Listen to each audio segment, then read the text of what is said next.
Excellency hari ikintu kitubabaza cyane wenda nuko tutasobanukiwe mwanadufasha rwose the call to prayer ya mu gitondo iratubabaza ko yaravuyeho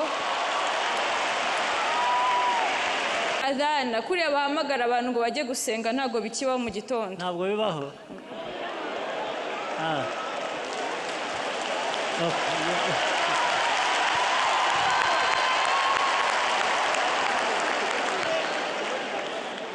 Excellency turabemera ko ibyo biroroshye kubisuzuma nabyo bikaya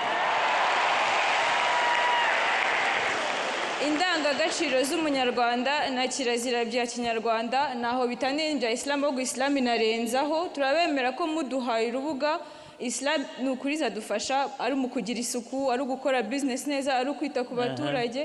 those accountability n'ibintu bisobanutse strategies zikora neza turasaba muduru urubuga nubwo mwari duhaye RMC na iduru urubuga murarufite rwose nta kintu musaba yes mufite uriya wari ukwiye kumumenya ariko afite ibitekerezo bishobora gufasha kubaka hanyuma ibindi biraza local government icyo kibazo muze kukiga murebe ikibazo ni iki